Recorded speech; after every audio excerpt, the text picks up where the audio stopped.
Thank you, Madam Chairman. The treatment of our brave veterans by this government and previous governments is a national disgrace. We should not be having this debate, Madam Chairman. Debate about honor and patriotism being rewarded with betrayal by our government. It is shameful that the British government is allowing hundreds of our Special Forces veterans to be investigated over incidents that occurred decades ago, not yet decades ago in Northern Ireland. To appease the Irish government, these courageous men should be enjoying their hard-earned retirement, not facing prosecution. Before we continue, do us a little favor by subscribing to the channel, because over 98% of you watching haven't subscribed. Cost you nothing, not even a penny, to join this channel. Have you subscribed? Thanks so much. Defending the British people from IRA terrorists, the same British people who value these soldiers and who are outraged at the unfair and unjust action of this government. Many of the so-called IRA victims killed were murderers and terrorists. How on earth can anyone stand up to defend these people over our special forces? And yet this government rewards our bravest service personnel by bringing these prosecutions. They reward them by threatening legal action, by putting them through the stress, not yet stress, of a trial, by ruining their lives when they deserve nothing but our respect, our support, and our gratitude. Well, I will defend them, and my party will stand up for them. I will not stand by and remain silent. I will speak for them. I am humbled by what they did for us, and I know that the British people feel the same. Thank you, Madam Chairman. You could almost feel the desks trembling as one Reform MP went off like a firework jammed into a pint glass, blasting Labour with accusations so heavy the entire room snapped awake, like someone had hit the alarm bell at 6 a.m. And the timing hours after. Fresh reports emerged about British veterans facing investigations again. The exact same moment allegations were swirling that certain Labour MPs were defending groups accused of targeting UK forces. Decades ago, the tension was already thick, and then this bloke stood up and turned it nuclear. The speaker, a woman who clearly just wanted a calm afternoon, announced him with that classic exhausted tone, like she already knew she was about to regret giving him the floor. He thanked her politely, the calm before the storm, then went straight for the jugular. No warming up, no easing in, just a full throat punch of political fury. He says, "Madam Speaker, the treatment of our veterans by successive governments is beyond shameful," and you could hear the benches shuffle. He wasn't reading off a sheet. He was speaking like someone who'd held this in for years. He brought up the decades-old conflicts again, those same operations in Northern Ireland that have resurfaced in headlines this week, the investigations, the inquiries, the letters landing on the doormats of men now in their 60s and 70s. Men who thought their battles were long done, and the Reform MP wasn't having any of it.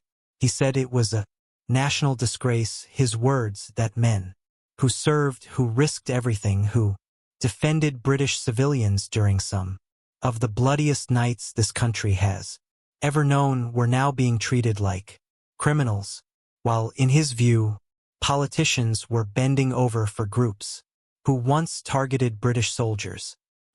This point, the Labour benches reacted instantly. A wave of groans rolled across like someone had opened a window on a cold day, but the MP kept going. Louder now. You know when someone's so fed up that they don't even care. They're causing a scene. That was him. He accused Labour of siding with groups whose hands were stained with violence, clarifying quickly that these were his accusations, not confirmed facts, and that he was outraged at what he saw as political sympathy for people who once terrorized British streets. He wasn't claiming Labour officially supported terrorists. He hammered that point home. But he accused them of moral contortions. So twisted they'd put a circus act to shame. And that, mate, is when the chamber absolutely blew up. MPs shouting, the speaker standing up, demanding order, one bloke in the corner shaking his fist like he'd just missed his bus. The whole thing collapsing into chaos. But the Reform MP wasn't about to be drowned out. He raised his voice over the shouting, powerful, defiant, and said he refused to sit quietly while, in his words, our heroes are dragged into courtrooms while politicians flirt with narratives that portray them as villains. The intensity was unreal. He talked about the men who served in those old operations, how they spent their youth patrolling dangerous streets, how they were ambushed, shot at, bombed, how they watched friends die. He described them as fathers, grandfathers, retirees, who should be at home gardening or watching the match, not being marched into legal proceedings for decisions they made under fire decades ago. And then he delivered the line that will be replayed 1,000,000 times on TikTok by midnight. I will defend them when this government will not, and I will speak for them when Labour refuses to. The place detonated again. This is where it gets emotional. The type of moment that makes your chest tighten without you expecting.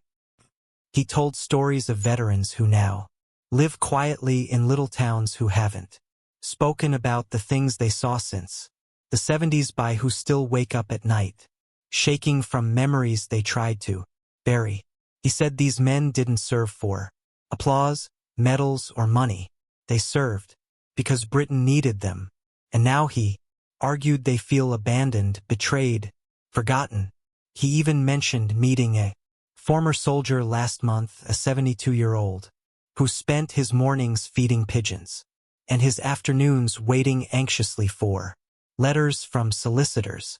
The MP said he looked that man in the eye and promised him he wouldn't let Parliament turn its back on him. And now, today, in front of everyone, he honored that promise. But he didn't stop there. Oh no, he shifted gears again, from emotional to volcanic. He turned back to the Labour benches and accused them of weaponizing historical grievances and pretending that British soldiers and paramilitary groups were morally equivalent. Once again, he made clear these were his claims, his political interpretations, not proven facts. But that didn't calm anything down. He slammed the desk, saying it was outrageous that political points were being made at the expense of the very people who kept Britain standing during some of the darkest nights in modern history. Labour MPs shouted back. One pointed angrily, another shouted something that got drowned out by the speaker, calling for calm again. Her voice strained, like she was trying to stop a pub fight with one hand tied behind her back. Then everything shifted. A hush suddenly swept the room. Slow, eerie, because the Reform MP paused, took a breath, looked around the chamber. Then he said something no one expected. He pointed out that the public, ordinary Brits out there living real lives, working, struggling, surviving, are furious. He said that every time a new veteran investigation hits the news, he receives hundreds of letters, thousands of messages from people who feel like the establishment cares more about political optics than the lives of the men who defended this country. Real people, he said, not Twitter activists, not think tank academics, not anonymous accounts stirring drama. Real people, taxi drivers, builders, nurses, retired couples, all asking the same question: why are our soldiers being treated like criminals? And then he twisted the dagger. He said that while Labour MPs were busy fighting battles from 40 years ago, trying to rewrite history in ways that suited their ideological narratives, again, his words, not mine, veterans were fighting to hold on to their homes because legal bills were swallowing their pensions. He accused Labour of failing to show moral leadership at the exact moment Britain needed clarity, and he said loudly that the public was tired of politicians who act brave on social media but go silent when British soldiers need defending. Social media erupted instantly. Twitter, trending Instagram reels, TikTok edits, with dramatic music, hashtags, everywhere. You know how fast this stuff moves. Within minutes, there were split screen videos, reaction clips, edits, with subtitles flying across the screen. Some influencers calling the MP a hero, others calling him divisive, political, commentators spilling tea left, right, and center, veterans groups speaking out. Within the hour, some praising him, others urging calm. This was a political storm with its own weather system. Then, the international reaction kicked in, because of course it did. Irish news outlets picked it up immediately, framing it very differently depending on the network. Some criticized the MP's rhetoric as inflammatory. Others said the debate showed the unresolved scars of the troubles still haunt Britain. In the United States, conservative commentators praised the MP for standing up for soldiers. European broadcasters described the scene as extraordinary. Parliamentary chaos. The whole world watching Britain's internal tensions unfold live. But the biggest shock, leaks from inside Westminster, reports claiming some government ministers were furious not just at Labour but at the Reform MP for turning a sensitive subject into a viral moment.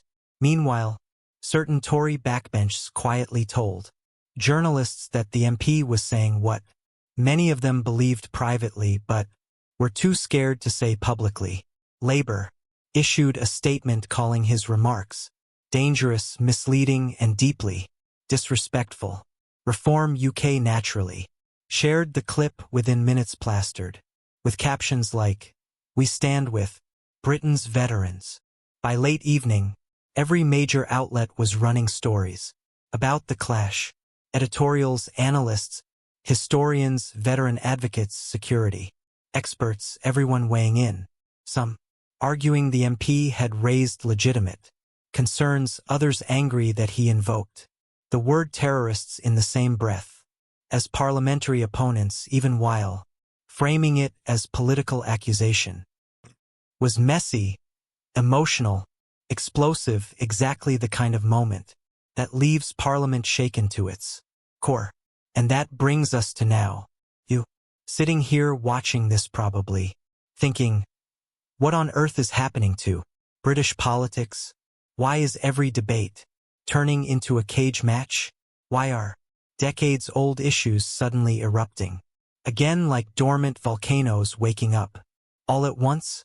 And more importantly, who's actually standing up for the people who serve this country? Because no matter what party you support, one truth is unavoidable. Veterans deserve clarity. They deserve fairness.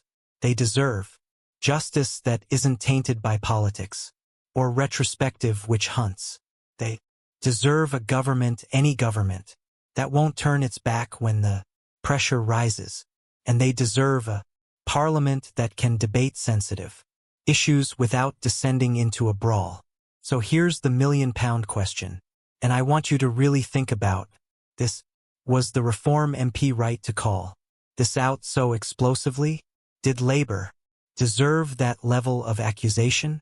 Is the government failing veterans? Or is this just political theater designed for viral clips and election season hype? What do you think? Drop your thoughts in the comments. Don't hold back. This debate belongs to the people, not just the MPs shouting over each other in Westminster. Hit like, share this with someone who needs to see it, and smash that subscribe button so you don't miss the next political eruption.